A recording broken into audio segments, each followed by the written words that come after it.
assentar, gostaria de convidá-los a ler no livro de Jó, como de costume, culto de doutrina, culto de ensinamento, e nós estamos meditando no livro do Jó até o dia que o Senhor nos permitir. Ele manda, a gente obedece. Se ele mandar mudar, a gente muda. Se ele mandar plantar bananeira, a gente planta bananeira. A gente faz o que Deus manda. Amém, irmãos? Quero agradecer já de antemão, pastor João Batista, pela oportunidade, o irmão Gerson, que acaba de ganhar mais um galardão na eternidade, por esse copo de água, está escrito em Mateus, né? Aquele que dá um copo de água já tem o galardão garantido. Irmãos, eu gostaria de meditar com os irmãos nessa noite sobre medo do amanhã, e nós começamos a estudar e a meditar nessa palavra do capítulo 4, do versículo 1 ao 11, que nós já vamos fazer a leitura. E eu pensei num tema chamado Agora é a Sua Vez. Amém, irmão? Você pode repetir isso? Agora é a sua vez. Vamos ler então o texto? Agora é a sua vez. Diz assim: Então respondeu Elifaz, o temanita, e disse: Se intentarmos falar-te, enfadar-te-ás? Mas quem poderá conter as palavras? Eis que ensinaste a muitos e esforçaste as mãos fracas. As tuas palavras levantaram os que tropeçavam, e os joelhos desfalecentes fortificaste. Mas agora a ti vem, e te enfadas, e tocando-te a ti, te perturbas. Porventura não era o teu temor de Deus a tua confiança e a tua esperança, a sinceridade dos teus caminhos? Lembra-te agora, qual é o inocente que jamais pereceu? E onde foram os sinceros destruídos? Segundo eu tenho visto, os que lavram iniquidade e semeiam o mal, cegam isso mesmo. Com o hálito de Deus perecem, e com o assopro da sua ira se consomem. O bramido do leão e a voz do leão feroz e os dentes dos leõezinhos se quebrantam. Perece o leão velho, porque não há presa, e os filhos da leoa andam dispersos. E você diz: Amém. Esse texto, irmãos, de Elifaz repreende Jó, é o título aí desse parágrafo explicativo. O texto, evidentemente que na linguagem Almeida, é uma linguagem mais clássica, por isso que normalmente eu uso a linguagem de hoje, tanto para minha própria compreensão, quanto também para a compreensão dos irmãos e das irmãs que me ouvem. E essa expressão que eu falei, e agora é a sua vez, ela tem dois significados. Nós já vamos entrar aqui no texto, mas deixe-me explicar essa expressão. Agora é a sua vez. No sentido negativo, essa expressão, que é a que nós vamos analisar, é uma expressão meio revanchista, pastor João. É uma expressão de revanche, é uma expressão que denota inveja, é uma expressão que mostra que alguém tinha alguma coisa escondida contra a outra e ficou esperando a hora de falar. Aí, tá vendo? Não te falei? Agora você vai ver. E tipo rancho.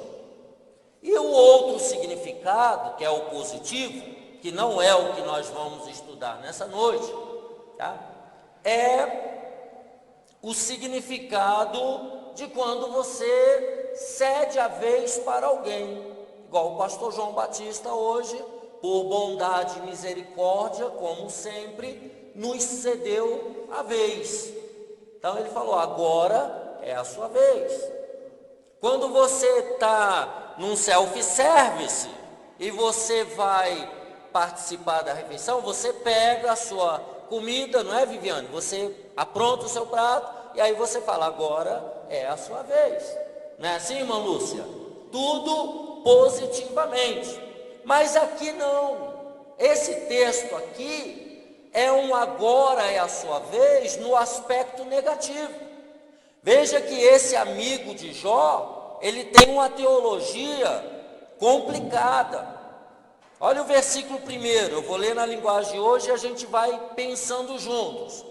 Então ele faz da região de Temã, disse a Jó. Olha o diálogo dele com o amigo. Um homem que estava ali sofrendo, um homem que tinha acabado de perder seus 10 filhos, 7 filhos e 3 meninas, tinha perdido toda a sua riqueza. A paz do Senhor, irmão Abraão. Seja bem-vindo em nome de Jesus.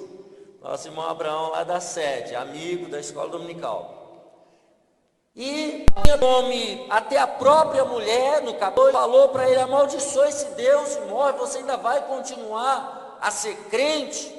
E esses amigos ficaram ali 7 dias, no final do capítulo 2, vocês podem ver, né, lá no versículo 13, que eles ficaram 7 dias e 7 noites, e eles não disseram nada. E aí no capítulo 3, Jó começa a desabafar, alguém tinha que puxar a conversa, e ele começa a desabafar, a falar o que ele estava sentindo, e agora, nesse capítulo 4, um desses amigos dele começa a questioná-lo, e ele começa dizendo, Jó, olha o versículo 2, Jó, será que você, estou lendo na linguagem de hoje, deve estar um pouquinho diferente aí a Almeida, será que você ficará ofendido se eu falar? Olha como é que ele chega, Lúcia, todo, né, bonzinho. Ô Jó, você vai ficar com raiva se eu falar umas palavras?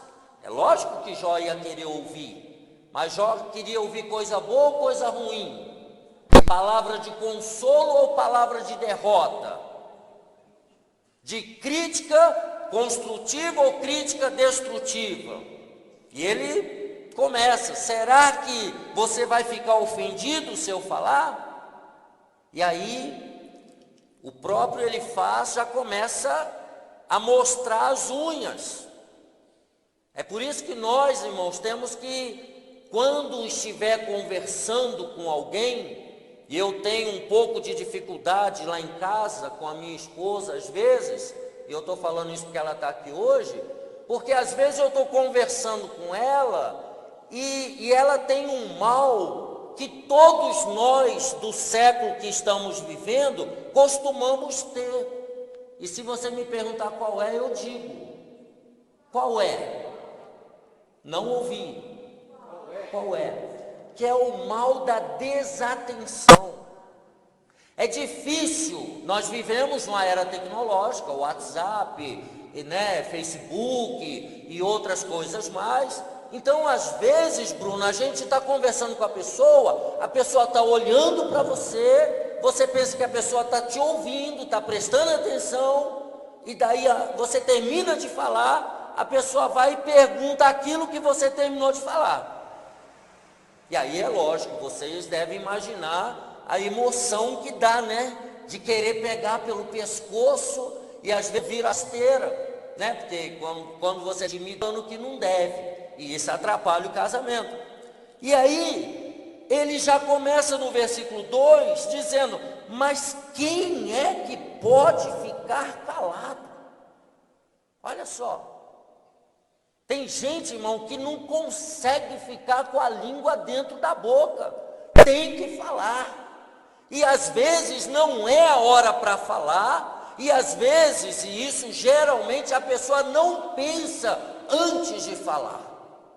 Isso é que é o mais triste. Porque se você vai fazer uma visita para alguém que está sofrendo, para alguém que está num leito de dor, para alguém que está passando uma aflição, para alguém que está vivendo um drama na sua vida pessoal, irmão, você tem que tomar cuidado, pensar bem antes de você falar. Porque dependendo da gafe que você der, você pode acabar de matar o doente. Dependendo da palavra que você falar, você pode fazer alguém desviar da igreja e não voltar nunca mais. Por quê? Porque precisa pensar antes de falar. E veja que esse camarada aqui, ele nos ensina, mesmo na ignorância dele, ele fala: mas quem é que pode ficar calado? Ou seja, eu não aguento, eu vou ter que falar o que eu estou pensando. E nem sempre, irmãos, a gente tem que falar o que a gente está pensando. Nem sempre. Imagine, foi feita uma pesquisa há pouco tempo atrás, como é que seria o mundo se todas as pessoas falassem todas as verdades que ela quisesse falar. Sabe qual a conclusão que se chegou? Que o mundo seria mais trágico do que já é. Porque nem toda verdade que você constata, você pode expressar. Ah, irmão, mas então eu vou mentir? Não, você não precisa mentir, mas você também não tem que sair falando tudo. Ah, irmão, você está gorda. Ô, irmão, você está careca. Ô, irmão, você não vai pintar seu cabelo branco, não? Ô, irmão, e aí começa: irmão, o que é isso? Isso é falta de elegância, é falta de educação. E ele dá essa lição para nós. Ele diz: mas quem é que pode ficar calado? E aí ele começa a falar coisas que lá no capítulo 42 vocês vão ver o que Deus falou sobre isso. No versículo 3 ele começa a introduzir a sua crítica com muita gente e desanimadas. Veja que as pessoas, quando querem falar mal, às vezes elas introduzem com algumas coisas até verdadeiras, né? Ele está tecendo aqui elogios a Jó. E elogiar é muito bom, desde que depois você não venha com a crítica pesada. Eu tenho um grande amigo que nós somos amigos já há pelo menos quase 40 anos. Ele mora em Campos dos Goitacazes, José Adelmo. Faz aniversário dia 7 de maio, eu faço dia 27 de maio.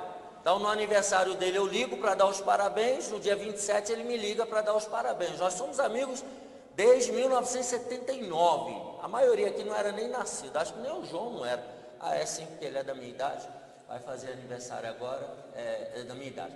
Mas a maioria aqui não era nascido. Mas ele tem essa dificuldade, irmãos. Ele não consegue só ver o lado positivo e elogiar o lado positivo, Lúcia. Ele sempre, depois de um elogio, Viviane, ele tem que dar uma que é para machucar. E eu falo com a Raquel, não sei como é que eu falo com ele, porque sempre, irmão, sempre. A pessoa vê alguma coisa positiva, Bruno, mas logo em seguida já dá uma que é para te matar. E aí você acaba não querendo telefonar para a pessoa, não querendo graciar uma, ter muito contato, porque você já sabe que você vai se aborrecer. E tem pessoas que nos aborrecem. Por quê? Porque não pensa antes de falar e quer falar tudo que vem na sua cabeça. E nós não podemos ser assim, irmãos. Não dá certo. Nem com o nosso cônjuge, com a nossa esposa, no nosso casamento a gente não pode falar tudo que vem na nossa cabeça. Porque senão o pau quebra em casa. Imagine se eu falar com o pastor João tudo que eu penso, que eu quero, ou ele falar para mim. Não vai dar certo, irmãos. Não vai dar certo. Então nós temos que controlar a língua, mas esse ele faz aqui, Abraão, ele não controlou. Ele falou: olha, você ensinou muita gente, você deu aula, você deu força para muitas pessoas que estavam desanimadas. E aí ele vai falando, olha que bonito, né? Quando alguém tropeçava, cansado e fraco, as suas palavras animavam essa pessoa a ficar de pé.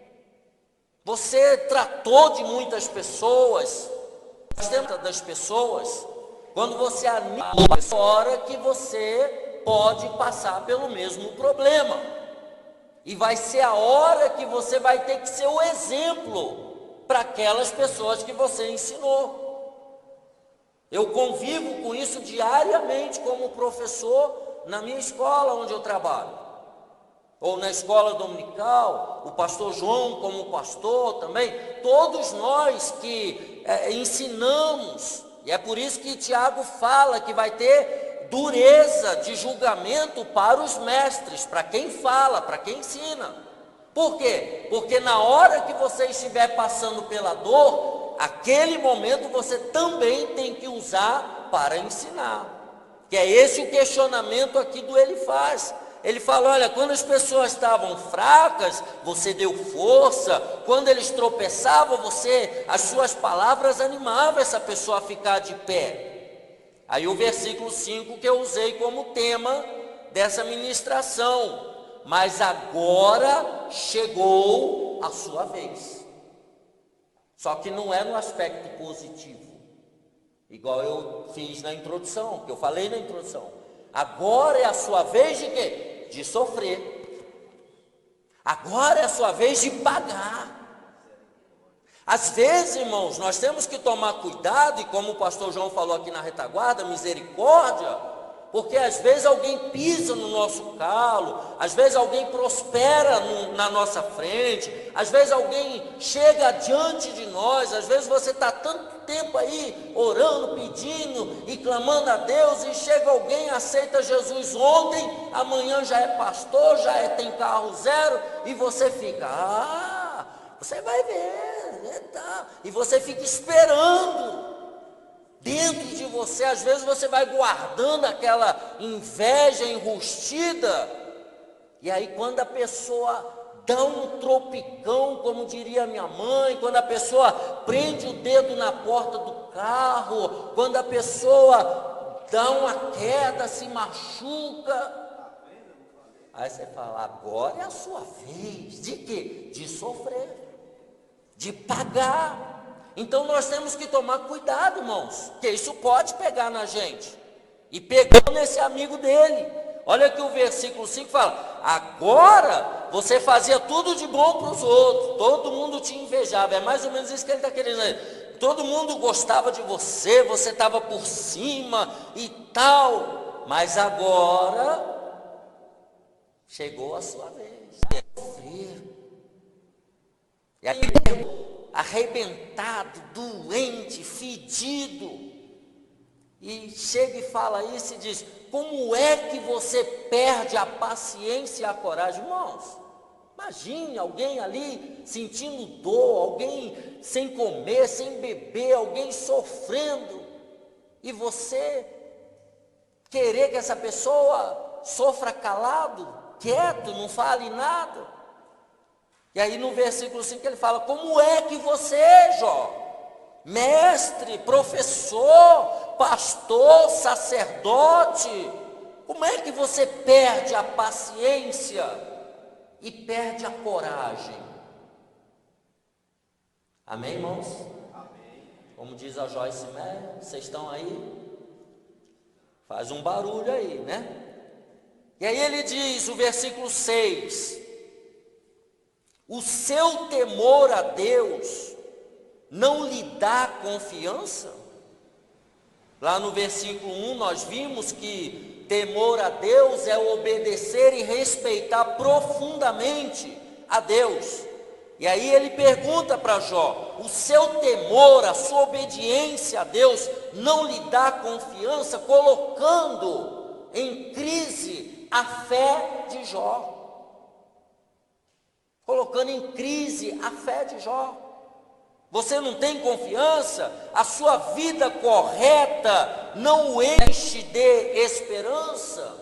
Ou seja, tudo que você fez certinho, né? No versículo 1 nós vimos lá no capítulo 1, ele sempre, o nome dele era voltando sempre para Deus, ele era bom, ele era certo, ele era honesto, ele temia a Deus e procurava não fazer nada que fosse errado, ou seja, desviava-se do mal. Mas veja aqui que tinha alguém de olho nele, irmãos. E às vezes tem alguém de olho em mim e em você. Às vezes pode ser um vizinho, pode ser um patrão, pode ser um amigo, pode ser alguém da sua convivência, e você precisa tomar cuidado com a sua vida, principalmente no momento de dor e sofrimento. Porque enquanto você está bem, está tudo bonito, maravilhoso, ninguém tem nada de crítica para fazer. O problema é quando você está passando pela prova. Aí todo mundo se afasta, e aí todo mundo aponta o dedo, ou pelo menos alguma pensada. E aí nesse versículo, o enche de esperança. Aí o versículo 7 ele continua, parece que é igual um punhal, vai entrando, né? Você lembra aqui, irmãos, o versículo 7, só a título de informação, ele começa a mostrar a teologia daquelas pessoas do Antigo Testamento. A gente já vai ler alguma referência sobre isso. Quando ele diz, você lembra de alguma pessoa inocente que tenha caído na desgraça, ou de alguma pessoa honesta que tenha sido destruída?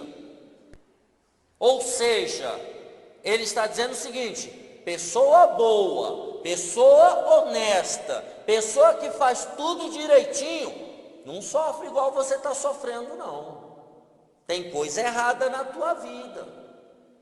Você está escondendo alguma coisa.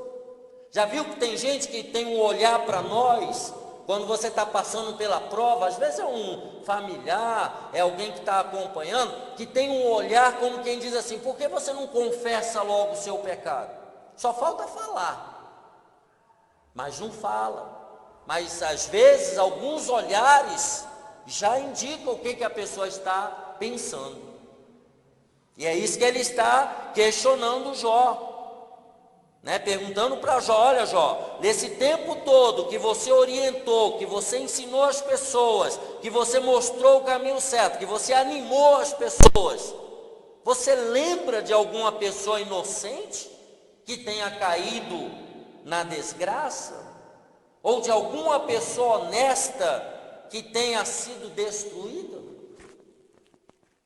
Então, ele, nessa Bíblia de Estudo Pentecostal, ele diz assim, na leitura desse diálogo, nós podemos ver algumas coisas. Primeiro, embora as palavras de Jó, desses amigos de Jó, estavam registradas na Bíblia, o que algumas coisas eram corretas. O Espírito Santo deixou registrado, mas não as inspirou. Que é aquilo que eu falei logo no começo.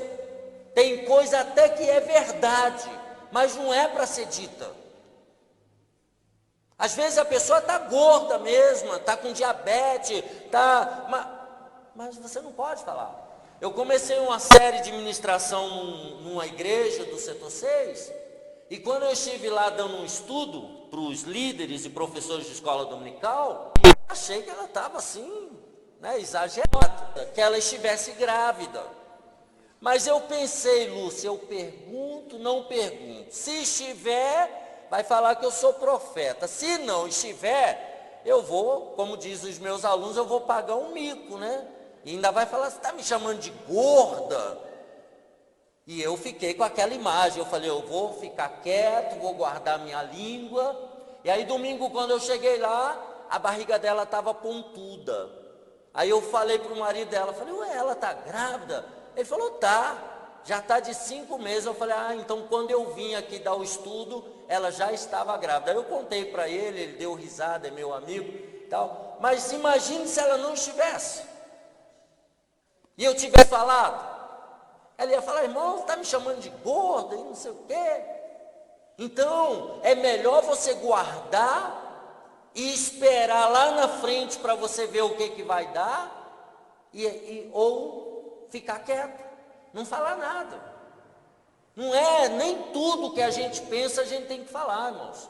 Casamento, Bruno, aprenda isso. Casamento, ele só dá certo se você pensar sempre, o máximo possível, sempre, antes de você falar. Porque você fala uma verdade hoje, é uma apunhalada. Amanhã você fala outra verdade, é outra apunhalada. E daí a pouco, irmão, o outro está todo ferido, está todo machucado.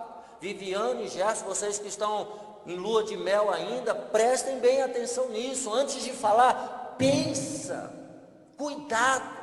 Porque depois essas facadas, irmãos, o máximo que vai acontecer, elas vão cicatrizar, mas vão estar tudo furado. A pessoa vai estar toda furada. E tem casamento que não aguenta, acaba. Por quê? Porque a pessoa acha que tem que falar, né? Tem que falar, nem tudo a gente tem que falar, irmãos. Cuidado, guarda a língua. E aí, nesse versículo 7, ele vai mostrando isso. E aí o Espírito Santo deixou registrado, mas o próprio Deus lá no final declara que boa parte daquilo que eles falaram não era bom. Está lá no capítulo 42, o versículo 7 e 8. Né? Se você puder dar uma olhadinha aí, ó. Jó 42, versículos 7 e 8. Olha só, sucedeu, pois, que acabando o Senhor de dizer a Jó aquelas palavras, o Senhor está estudando hoje.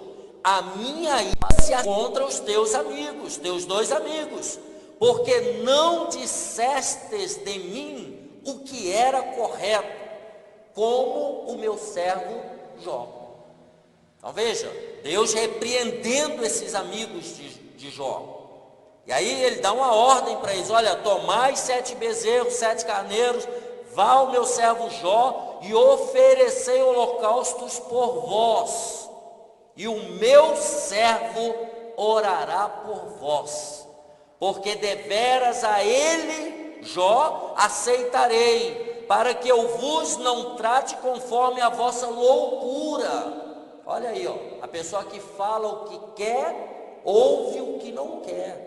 Deus chamando eles de louco, porque vós não falastes de mim o que era reto, como o meu servo Jó. Então nós temos que tomar cuidado, irmãos, filtrar o que a gente fala. Jesus falou: nós seremos julgados pelas palavras que saem da nossa boca. Nós temos que vigiar a nossa língua, tomar cuidado com o que fala. Hoje em dia as pessoas estão muito à vontade para falar. Fala na igreja, fala em tudo quanto é lugar, é no Facebook, fala o que quer e o que não quer, e não quer nem saber o resultado. E daí a pouco, irmãos, está todo mundo arrebentado. Tem muita gente desviada da igreja por conta de uma palavra. Às vezes é uma palavra só que já mata de uma vez. Então nós temos que vigiar, tá? Uma outra coisa importante que ele fala aqui: algumas afirmações são verdadeiras e são repetidas no Novo Testamento, como por exemplo, 1 aos Coríntios 3:19. Se você puder abrir aí, por gentileza, 1 aos Coríntios, capítulo 3:19. Eu vou ler na linguagem de hoje para facilitar a compreensão. Pois aquilo que este mundo acha que é sabedoria, Deus acha que é loucura. Como dizem as Escrituras Sagradas, Deus pega os sábios nas suas espertezas, na sua própria sabedoria. Então isso aqui que ele falou é verdade, tá? E ele fala isso nesse versículo 6, 7, né? O 8. Segundo eu tenho visto, ele vai falando sobre, né, das pessoas acharem, mas isso aqui é para ímpio. Mas tem outra coisa, a teologia e a cosmovisão, a forma deles enxergarem Deus, eram falhas. Tá? Por quê? Primeiro, os verdadeiros justos sempre prosperarão, ao passo que os transgressores sempre sofrerão. Então, a bênção é para o justo. Mas qual é o problema dele aqui? Que ele achava que a bênção era dinheiro, era prosperidade, era saúde. Então, na visão de Elifaz e dos amigos dele, crente não podia sofrer, crente não tem dor de cabeça, crente não separa, crente não morre. Essa é a visão deles. Ou seja, uma visão errada da Bíblia. Essa é a teologia da prosperidade que está sendo pregada em vários lugares.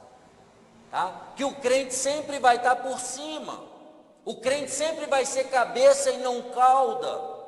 E aí como é que você fala para uma pessoa que paga aluguel, para uma pessoa que anda de ônibus, para uma pessoa que ganha salário mínimo, mas é crente, é dizimista, é frequentador da igreja, é fiel? E aí como é que você vai falar para essa pessoa, para ela ser cabeça? Que teologia da prosperidade amaldiçoada é essa? Sempre no mundo teve ricos e pobres, escravos e senhores, e sempre vai ter. Jesus, ele não foi rei aqui nessa terra. Jesus, ele não foi milionário aqui nessa terra. Jesus andou de jumentinho, ele não andou de carruagem. Vocês podem ler o Novo Testamento todo, vocês não vão ver Jesus na boa vida. A Bíblia diz que ele era homem experimentado no trabalho. Ele tinha mãos grossas de trabalhar. Quando o pai dele morreu, ele assumiu a carpintaria. Ele que sustentava os irmãos, sustentava a mãe dele. Quando ele estava lá na cruz, que ele falou para o amigo dele: eis aí a sua mãe, e falou para a mãe dele: eis aí o seu filho, falando de João, tá? Ele estava passando a responsabilidade que era dele, de cuidar da mãe, como o filho mais velho. Isso daí a teologia da prosperidade não vai falar. A teologia da prosperidade só vai falar de Abraão, de Isaac, de Jacó, de Jó. Mas pergunta, pegava as migalhas que caíam da mesa do homem rico, lá no capítulo 16 de Lucas. Ele não vai falar. E quando fala heresia. Tá? Fala heresia. Eles não vão falar dos pobres do Novo Testamento. Eles só vão falar dos milionários do Antigo Testamento. Que era essa teologia desse camarada aqui. Tá? E aí, ele vai dizendo também, a teologia, né, falha, né? Segundo, inversamente, a pobreza e o sofrimento sempre, na visão dele faz, subentende pecado, ao passo que a prosperidade e o sucesso subentende retidão. Então, enquanto ele estava bem, enquanto os filhos e as filhas não morreram, enquanto ele estava por cima, enquanto ele tinha saúde, ele era crente. Agora, a partir do momento que ele perdeu tudo, meu filho, você tem pecado escondido. Meu filho, você falhou, você tem que confessar. Tá? Essa era a teologia desses homens. Não era a de Jó, mas era desses homens. Que a vida, enquanto está dando tudo certo, você está crente. Mas se aparecer um câncer, se alguém morrer, se um filho morrer, se um filho desviar, pronto, a culpa é sua.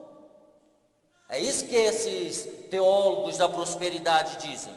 Tá? E nós temos que tomar cuidado, irmãos, porque isso às vezes leva a gente a entrar em crise. Quando eu era adolescente, entrando na juventude, que já tinha essa famigerada teologia da prosperidade, eu entrei em crise. Porque eu falei, meu Deus, mas... E aí eu lia a Bíblia, lia, e não achava sustentação para isso. Igual eu falei na escola dominical outro dia, lá na sede, para as irmãs. Eu falei, olha irmãos, pastor João, eu gostaria de acreditar que você dá o seu tudo hoje e amanhã você amanhece milionário. Irmãos, por Deus que eu gostaria de acreditar que isso daí está na Bíblia. Quem não quer ficar rico, irmão, da noite para o dia? Quem gosta de andar de cadete a vida inteira, ou de Fiat 147 a vida inteira? Só quem teve um 147, né, Abraão? É que sabe o sofrimento que esse negócio dá.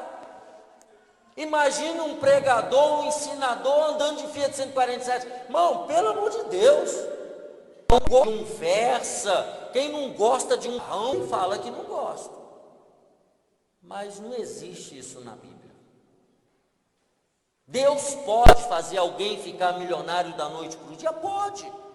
Não estamos tirando o mérito e o poder de Deus operar o impossível, não, pelo amor de Deus. Mas, dentro dessa teologia que é pregada, irmãos, não tem sustentação bíblica, e é o que nós estamos vendo desse camarada aqui. Enquanto Jó estava tudo bem, era crente, mas quando ele perdeu tudo, falou, você está desviado. Então não entre em crise. A nossa morada é no céu, é uma morada eterna. Lá não vai ter cansaço, não vai ter doença, não vai ter choro, não vai ter aflição. Lá na eternidade é tudo do bom e do melhor. Lá não tem pobre, lá não tem crente de segunda classe, lá é tudo perfeito. Mas aqui você tem que aprender qual é o seu lugar. Você tem que aprender e entender biblicamente por que você está nessa situação, nessa tua vida. Pedir a Deus que te ajude a entender a sua vida. Porque crise existencial todos nós temos. Todos nós temos. Isso é normal. Agora, Deus tem uma explicação para você. Deus tem uma explicação. E você precisa começar a buscar em Deus e na palavra de Deus as explicações para a tua vida. Porque tudo na tua vida tem um propósito de Deus. Nada é de graça. Deus está trabalhando na tua vida, na tua situação atual, na vida que você está vivendo, para te fazer algo muito melhor no futuro. Mas você precisa ter paciência e acreditar. Deus está no controle de tudo. Amém, irmãos? Então, qual é o tema da mensagem mesmo que eu falei logo no começo? Agora é a sua vez. E eu quero, ao contrário desse camarada aqui, dizer, agora é a sua vez de começar a entender que Deus está no controle de toda a tua vida. Acalme o seu coração. Não sei qual é a resposta que você veio buscar hoje aqui, mas acalme o seu coração, entenda, Deus está no controle de tudo e na hora certa você vai entender. Ele faz as conclusões, que os que aram campos de maldade, ou seja, ele está falando, Jó, você fez coisa errada, você não era tão bom quanto você pensava. Você foi mal, você fez alguma coisa para alguém que você está pagando. É isso que ele está falando aqui no versículo 8. Tenho notado que os que aram campos de maldade e plantam sementes de desgraça, só colhem maldade e desgraça. Ou seja, você está colhendo o que você plantou. E aqui, irmãos, é importante você guardar o seguinte: tenha sempre a sua consciência limpa. Ande sempre direito diante de Deus, o nosso Pai, mesmo que nem o seu cônjuge acredite em você, mas saiba, não, eu estou direito com Deus, eu estou certo, eu estou fazendo o que é bom, porque na hora que vier os acusadores, Deus vai te defender. Ele vai te defender, você não precisa se defender, Deus vai te defender, igual fez aqui com Jó. Foi Deus que defendeu Jó. Agora, se você tem problema escondido, se você tem caixinha onde ninguém pode mexer, se você tem coisa que ninguém pode ver, se você guarda segredos, aí, irmão, cuidado. Porque na hora que vier a acusação, você vai estar com a sua consciência pesada. E aí você pode entrar em crise. Se o pastor João chegar aí, irmão, olha, eu acho que você pisou na bola aí, rapaz, o que você andou fazendo? E aí eu vou, rapaz, será? Será que Deus revelou para ele? Será que? E aí você começa a ter dúvida. Por quê? Porque quando você começa a ter muitos segredos, irmão, tem marido e mulher que tem segredos um com o outro. E não pode ter segredos. Amigos não podem ter segredos, você tem que falar, tem que perguntar, tem que pedir orientação, tem que falar a verdade uns com os outros, porque senão na hora da prova e na hora das acusações, até você vai começar a ter dúvida, você vai falar, rapaz, será que eu fiz mesmo? Mas onde é que eu estava com a cabeça que nem eu vi que eu fiz o que estão falando que eu fiz? De vez em quando a Raquel me pega e falou, você não sei o que, não sei o que. Eu falo, não, ultimamente eu não estou seguindo a Bíblia, eu estou fazendo direitinho. Mas antes, quando ela falava alguma coisa, eu falava, rapaz, será que eu fiz mesmo? Será? Até eu ficava em dúvida. Porque na hora da prova, você fala, rapaz, será que eu fiz será que eu fiz isso que ela está falando? Será que... E aí você entra em crise.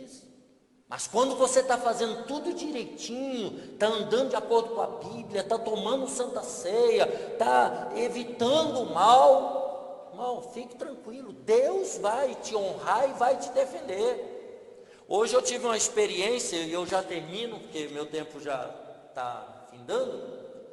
Eu tive uma experiência, irmãos, todo dia eu mando um áudio, eu gravo umas mensagens pequenas, e mando para os meus amigos e colegas do WhatsApp, né? E esses amigos mandam para outros lugares. E aí, hoje à tarde eu experimentei gravar um vídeo com o meu celular, até eu ganhar um vídeo, ou uma câmera, ou um celular, aquele dupla face que grava, você vê você gravando, aquele negócio lá, tela frontal, sei lá. E aí, irmãos, eu estava vindo no carro e eu fui mostrar o vídeo para a Raquel. Irmãos, eu só não falei em língua estranha porque eu fiquei com vergonha da Raquel dentro do carro. Eu ouvindo e vendo o vídeo, eu estava dirigindo e ouvindo eu pregando, e eu comecei a sentir a presença de Deus, irmãos. Eu falei para a Raquel, nossa, mas que negócio estranho, eu estou quase querendo falar em línguas aqui. Por quê, irmãos? Porque eu senti a verdade, a sinceridade, Deus falando comigo através de mim mesmo que estava pregando no vídeo. Por quê? Porque você anda direito, você está ali direitinho com Deus, está vivendo de acordo com a palavra, está fugindo da aparência do mal, está procurando agradar a Deus, e Deus vai e honra. Isso ali para mim foi uma honra, irmãos. Eu nunca imaginei que eu ia me ouvir pregando e eu ia querer falar em língua estranha, né? Não, fica parecendo que você está advogando em causa própria, né? Mas não é não, era Deus mesmo me usando lá para falar comigo mesmo. É um negócio meio estranho, mas é isso aí mesmo. Amém? E aí ele fala para Jó, né? Olha, você plantou e você está colhendo. Então nem sempre, irmãos, você está colhendo nada não. Tem muitas referências que a gente podia ler, está lá em Mateus 23:15, Lucas 13, João 9:1, sobre aquele cego que os discípulos perguntaram para Jesus, quem foi que pecou? Foi ele ou foi os pais dele? Você era crente, Mas se você tinha uma doença, todo mundo já apontava, você já era excluído da sociedade. Mas Jesus veio mostrar que não é assim. Não é assim. Nem sempre a luta e a prova que você está passando é porque você está pagando alguma coisa. Isso aqui, irmãos, nós não vivemos espiritismo. O nome da nossa religião é cristianismo. Nós servimos a Jesus de Nazaré. Então ninguém aqui tem que pagar nada, porque Jesus já pagou na cruz do Calvário todos os nossos pecados. Ele foi feito justiça por mim e por você. Então ninguém aqui tem mais que pagar nada. Se você está sofrendo, está passando por luta, por dor, fique em paz. Isso daí Deus vai usar para te honrar. Mas não é para te destruir nem para acabar com você. A prova é para ser aprovado. Toda avaliação, toda prova tem por objetivo levar você a ser aprovado e não reprovado. Amém, irmãos? E aí o versículo 9 ele fala: como uma tempestade, Deus os destrói na sua ira, ou seja, os hipócritas. Verso 10: eles rugem como um leão, mas Deus os faz calar e lhes quebra os dentes. Está falando aqui de pessoa, que planta coisa errada, que vive de maneira errada e fazendo a aparência de que está tudo bem.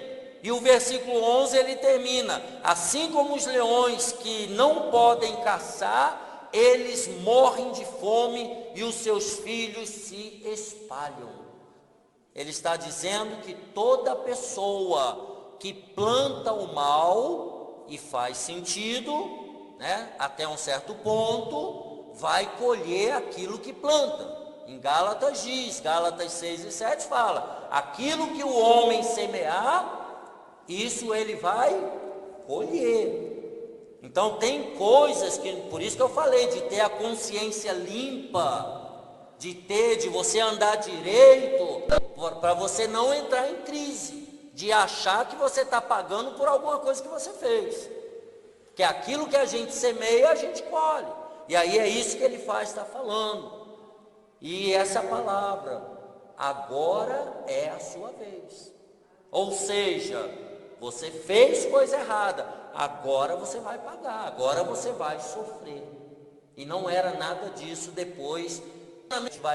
Quando você vê alguém sofrendo, pense antes de falar, e jamais chegue a esse ponto de querer se vingar, dizendo para alguém: agora, você viu? Eu passei, agora é a sua vez. Não faça isso não. Ore pela pessoa, peça a Deus misericórdia por ela e por você, e seja feliz, para que quando chegar a sua vez de se dar bem, as pessoas também gostem de ver você sendo feliz. Amém? Que Deus abençoe a todos. Eu agradeço a oportunidade em nome de Jesus.